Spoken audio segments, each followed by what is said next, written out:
Hello there, Alaskans, wherever you are. Welcome to the Must Read Alaska Show. Coming to you from somewhere in Alaska.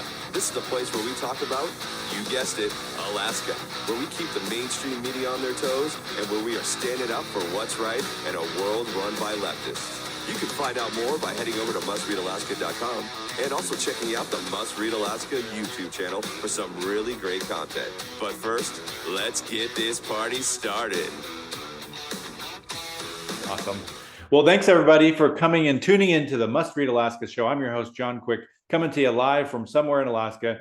And it is a snowy day if you live in maybe the Mat-Su or Anchorage or the Kenai Peninsula. Over the last week, we've gotten a lot of snow. We just had a borough election. If you live in the Kenai Peninsula borough, it looks like former Senator Peter Micciche has won. So congratulations to him.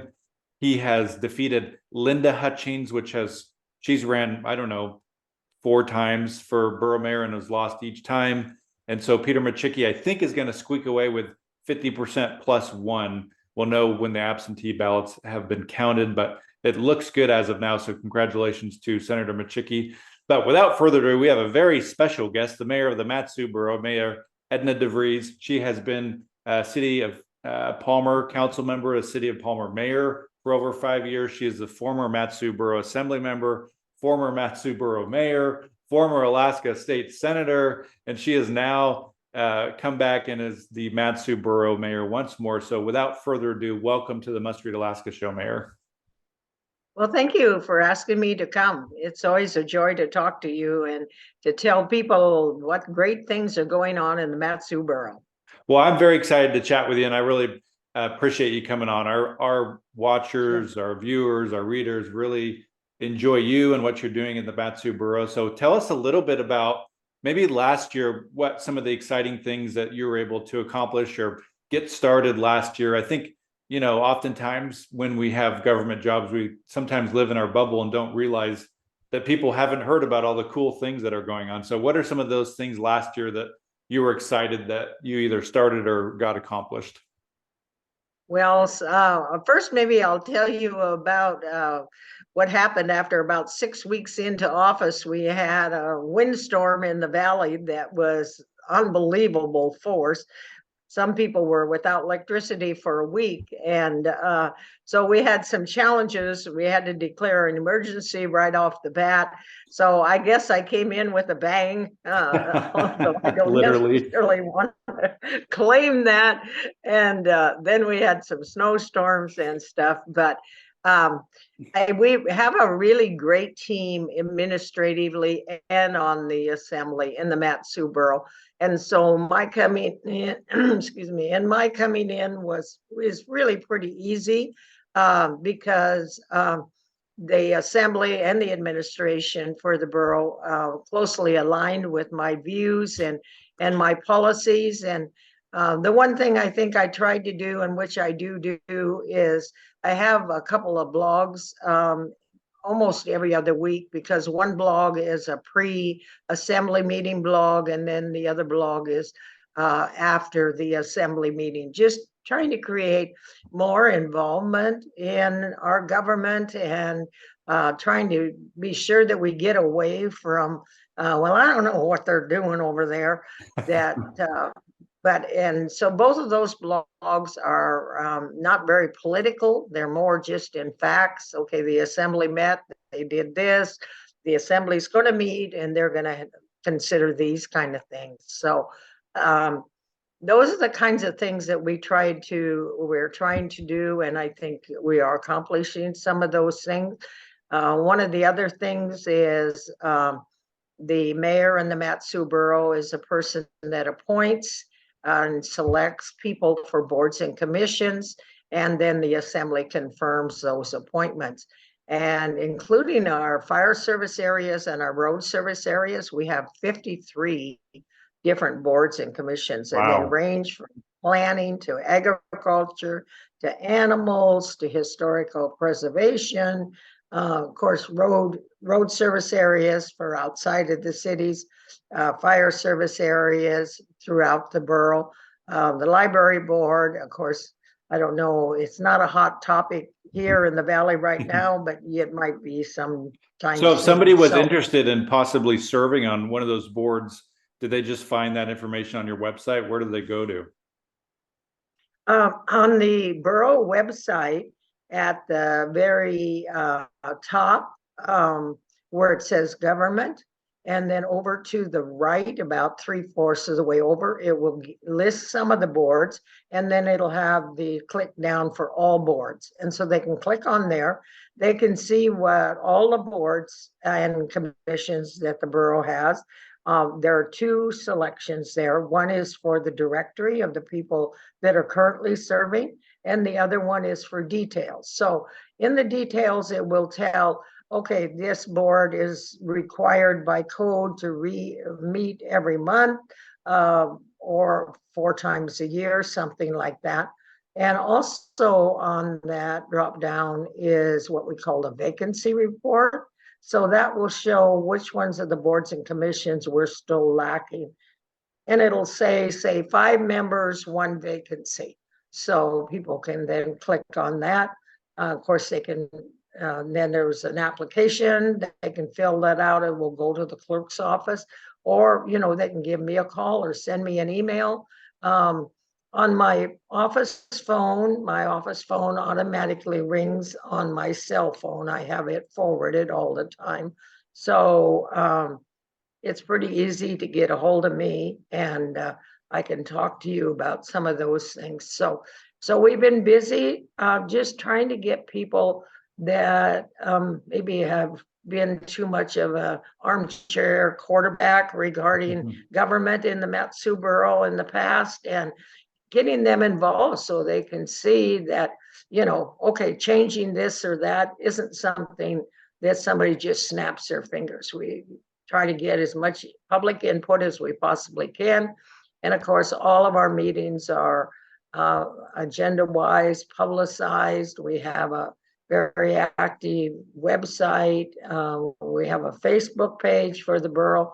So those are some of the things we've been working on this last year. And right now, of course, we've had unusual amount of snow.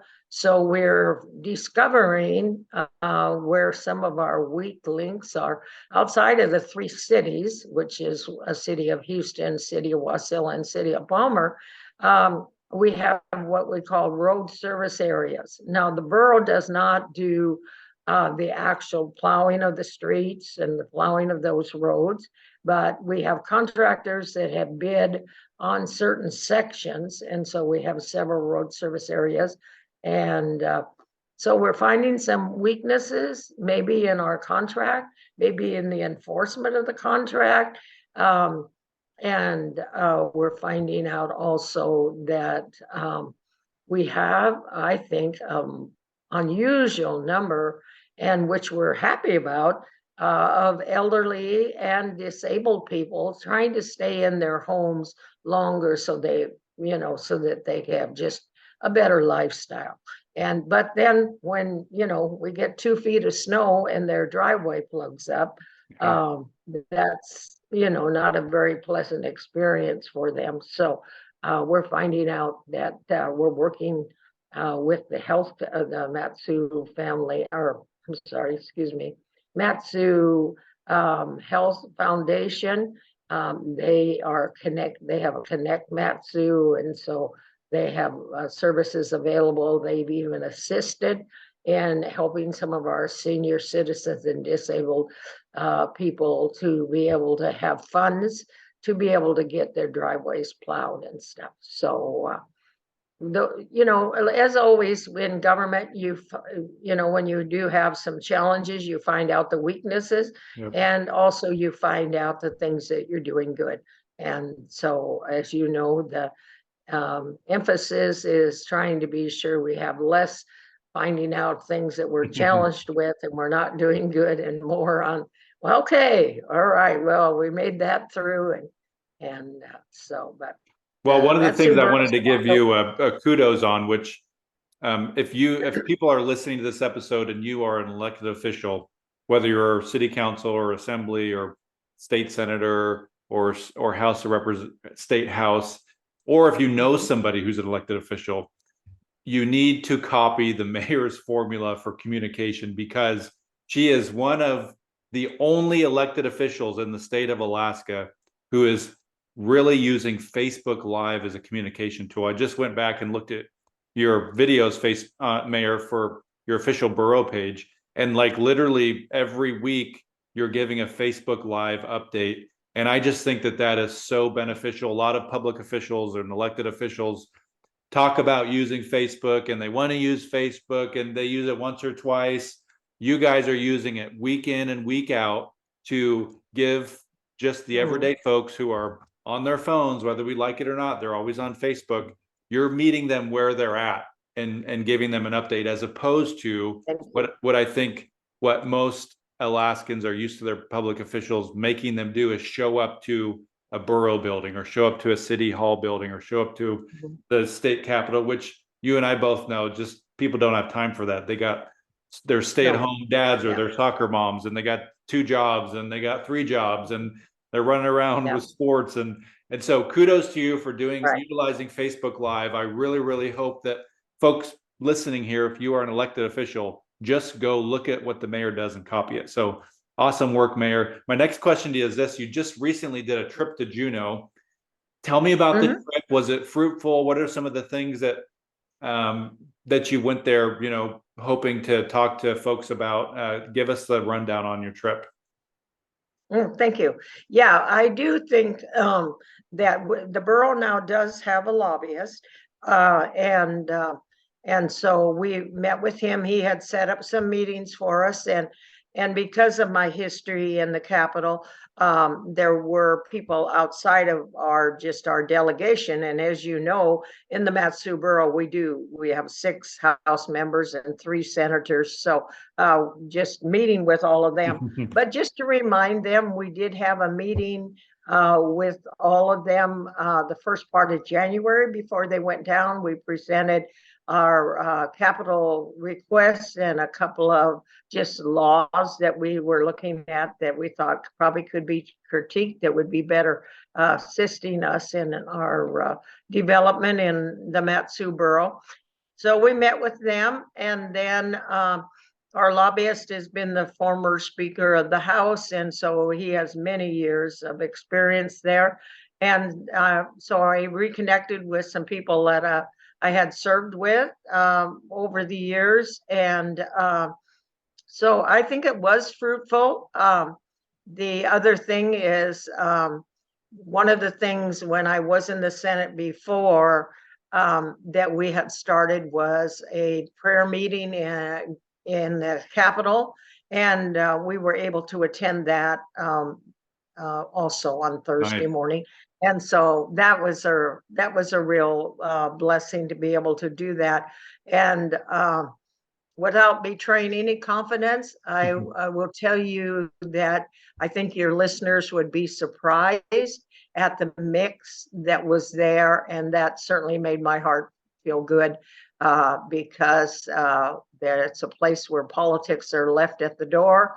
And we're all realizing just how much we need prayer and cooperation to be able to fix the challenges that we're facing, not only in Alaska, but in the whole world. So that's awesome. So that was good. And yeah, and we didn't come home with any blank checks or anything like that. We did get a chance to talk to the governor. One of our top priorities is the Kinnick Arm Crossing.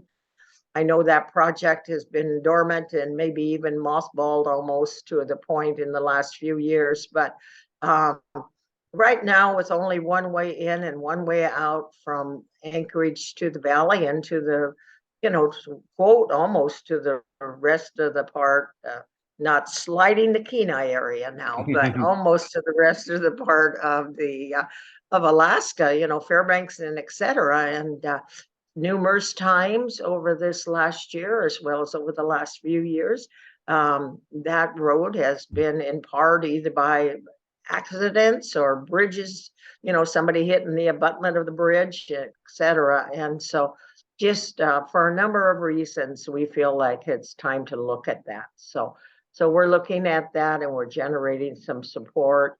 We have gotten some support from the mayor in Fairbanks, and so as well as, of course, in the valley.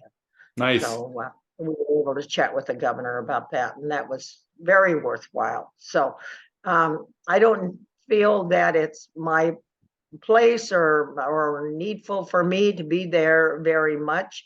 And I think probably the borough manager will maybe go down again sometime in March, and I am debating about whether I need to go down again. But I think it's always beneficial just to remind them, okay, we are all on the same page here. I'm representing everybody that you represent, but also, don't forget that your constituents back home. So I like it. I So think it's good. shifting gears for a second, I'd love to Mhm. chat with you about your school of government. For folks that are listening on the podcast, Spotify, or whatever, the mayor is not in her borough office, so don't freak out. We Yeah, right. Yeah. we know we'll have those folks out there say something. So she's at her house. So let's shift gears for a second, Mayor. Tell us about the School of Government. It's a very unique thing in the state of Alaska. I think it's very popular, very well received from everybody that I've known that's been there, has had nothing but good things to say about it. So tell us what it is for folks that have no idea what it is, and then maybe talk about how folks can get involved. Sure. Right. Well, as you mentioned at the very beginning, prior to being the mayor of the borough, I was mayor of Palmer. And when the COVID restrictions were going on, we had some liberal members of the Palmer City Council that wanted to mandate masks both inside and outside all over the city of Palmer. And it wasn't a situation where it was going to be something in code, law. Code is what the law is for municipalities, and they had the business owner wasn't going to be allowed to call the police department and say, I have, a customer in here that refuses to have a mask on. That the business owner was the one that was going to have to confront them. And so we just saw a lot of safety challenges there. That was defeated, and we had 17 hours of public testimony, either Wow. written or personal, and on that ordinance. And so when it was done, especially people that are like at least one generation below me, maybe even two generations below me, say, Edna, how could this happen? This is the United States. We have freedom, of expression and freedom of speech, et cetera, et cetera. And so one of the Bible colleges that we're familiar with in Florida, our son-in-law was the dean of, and they had, of course, all of the studies you have in a Bible college. But their pastor had decided that he wanted people to get more active in government. So he started a school of government. So I reached out to my son-in-law and asked him. He provided me a list of their curriculum, the books they use, textbooks, that kind of stuff. And so we started it. It was 2 years old in January, so that just last month.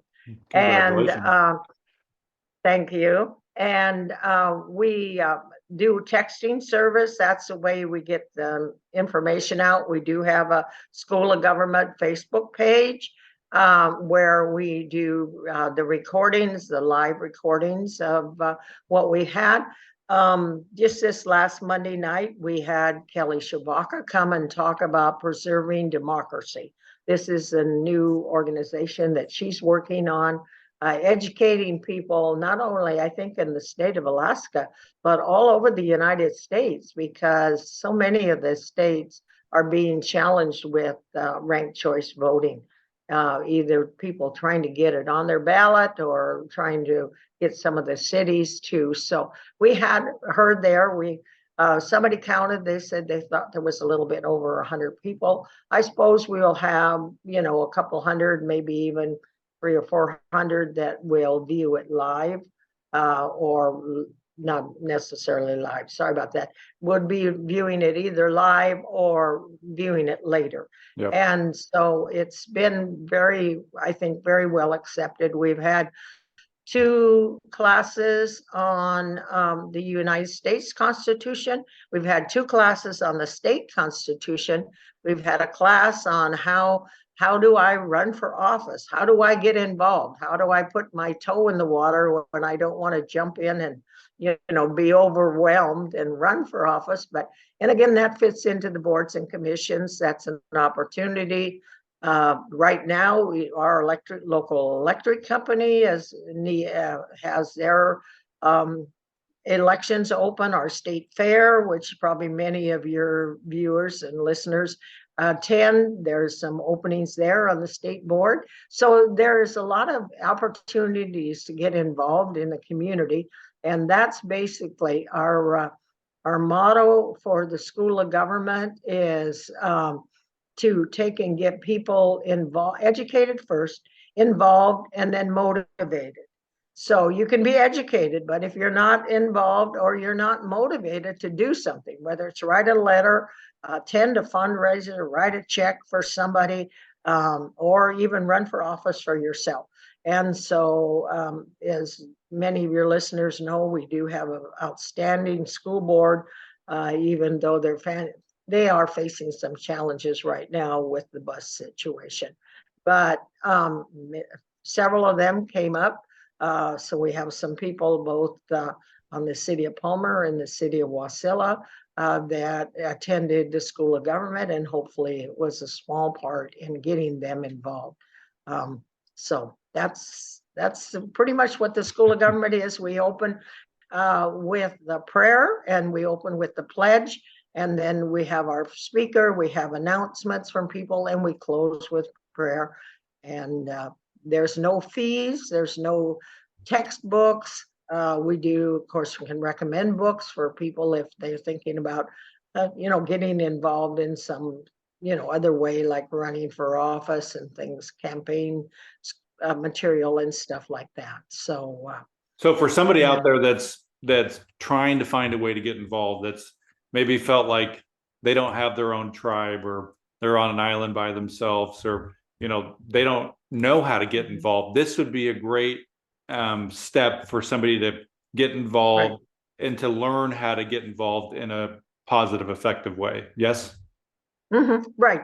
Nice. Right. And even though I do belong to a particular party, we have met, I think probably almost every political party, even undeclared and nonpartisan, people come regularly, and they'll find somebody there that agrees with them maybe 2 out of 3 times, or maybe 1 out of 5. But we don't downplay anybody, and we will allow the audience, the people that are there, to ask questions of the participants. And during the campaign, we took and had all of the candidates, we invited all of the candidates, no matter what flavor they were. If it was going to be District 25, it was all of the candidates that were filed for District 25.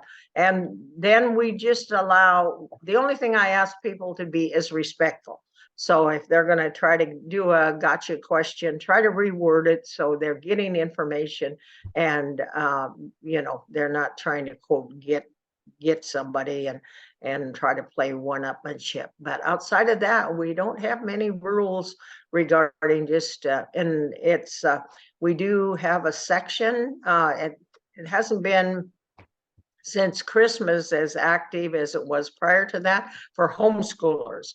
And so we've had some homeschoolers that attend. So I jokingly but very seriously tell everybody it is G-rated. And if somebody, we've had a couple of people that have used some colorful language, and I've called them on it, but they do return and come back to the school the next time. So they don't seem like that they get offended and say, oh, she has a bitty there, she thinks we're in the 50s, so But anyway, I just, because we need to raise up that generation too, those Yeah. kids 6, 7.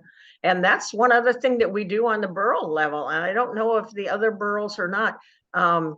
It's something that our borough clerk had started, and I was very happy to jump in with her this last year. Is that we have local schools that plan a field day to come to the borough assembly chambers, and we put on a mock assembly meeting. Oh, that's cool. So we give them the challenge. You have $100,000 to spend. Are you going to buy a fire truck, or are you going to upgrade a park or a recreation, or do you have some other kind of ideas? And so the teachers are excellent in helping. So we in the Valley, of course, they can have freedom of being able to attend any school. So if they are certain assembly persons that they live in that area, then we put them up on the diocese, and they are, they are from District 6, 5, 4, 3, 2, 1. We even have somebody sit in that is the borough attorney, the borough clerk, the borough manager, and then we have the students come up, and they take and give, quote, public testimony right on the record.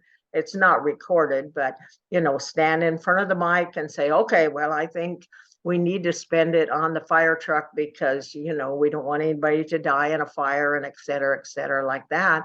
And we give them all an opportunity, and then we take it to the assembly, the student assembly, and then they make a motion, and then they vote. And one of the highlights this last year was a young lady that volunteered to be the borough attorney. And so I was talking to her afterwards, and I said, are you interested in being an attorney? And she said, yeah. She said, that's what I want to do. So what we did was we made arrangements for the borough attorney to meet with her and talk with her, just, not in depth, but just, okay, this is what I did. This is the qualifications I got, things like that. So those are some of the other areas that we're trying to reach out to get our community more involved in every aspect of the life in the borough. That's awesome. Well, it sounds like you found a sweet spot there to be able to work with folks in your community and accomplish a lot of stuff and really make an impact in kids' lives, which is oftentimes hard to figure out how to do. So kudos to you for doing that. What do you think some of your secret formula is? I know that you probably don't think you have a secret formula, but because you're a very humble person, but I get to meet very few politicians who have anybody that I know that knows you only has good things to say about you. And I think that that's a testament to you putting in a lot of hard work. And, you've been the mayor of Palmer, you've been the borough mayor, you've been a state senator, you've been on the assembly, you've been on the city council. I'm sure you've been on other boards and commissions. What do you think attributes your success in still doing this and wanting to give back by doing things like the School of Government?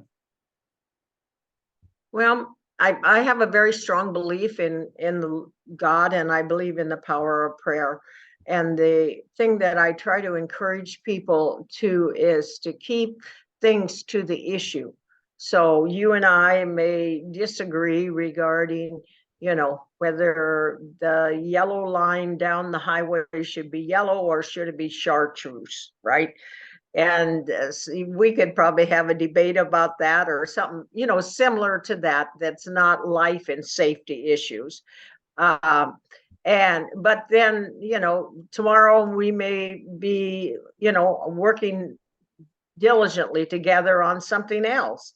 And so if they can not get offended and they can keep it to the issues, I think that is, I guess the other thing is sometimes when you are challenged by people, again, going back to my roots of my faith is that, Lord, I just say, Lord, help me see that person as you see that person, because I believe so everybody's created by God, and God has a plan and a purpose. And that's one of the things we emphasize at the School of Government, that everybody's not going to be the mayor, but what is the plan and purpose that God has for you? And then we can be that body fit together that we can accomplish righteousness in government and health and safety for our people. I like it. What's one thing that you're excited about for the state of Alaska? For the state of Alaska, well, I just think we live in the grandest place. The outstanding opportunities we have, whether it's resource development, whether it's just the freedom to be able to live in Anchorage if you want to, in a large city, or live off of the grid, in Talkeetna, or live close to the water down in Sitka. That the state of Alaska offers all of those kind of things, and that again, just people respecting each other and not condemning. Okay, I'll tell you, this is personal, but I was raised on farms and ranches in South Dakota and Montana. We did not have indoor plumbing till I was a junior in high school. Oh, geez. So when we first came to Alaska, somebody said to me and my first husband, do you plan on homesteading? I said, I homesteaded for the first 16 years of my life. I don't need to homestead anymore. But I'm welcome to people that want to do that and want to have that experience. Go for it. But and don't judge me, because I like to have my shower in the morning and be able to flush the toilet. So that's awesome. Well, I want to thank you, Mayor, for joining us here on the Must Read Alaska show. Our half an hour flew by extremely fast. If you listen, watch, and read the Must Read Alaska show, and you know an elected official, or if you are an elected official, I want to encourage you to go back and listen to this episode and really take some notes on the mayor's recipe for success. She gets on Facebook Live every single week almost and gives updates. That is something that is so missed, and it's such low-hanging fruit for elected officials just to get on your phone and to give updates. I want to encourage elected officials that are listening to do that on a regular basis. Get on your phone, computer once a week on your Facebook Live and give an update. So way to go, Mayor. You're doing some awesome things. You're working with schools and doing those mock assembly meetings. I think the work that you're doing is very beneficial to your community, including the School of Government. If folks want to get involved in the School of Government, we'll put a link into the description and they can check it out. And sure. Until next time, Mayor, I appreciate you coming on, and you're welcome back anytime. I'm John Quick from somewhere in Alaska. Thanks so much. Thank you. Bye-bye.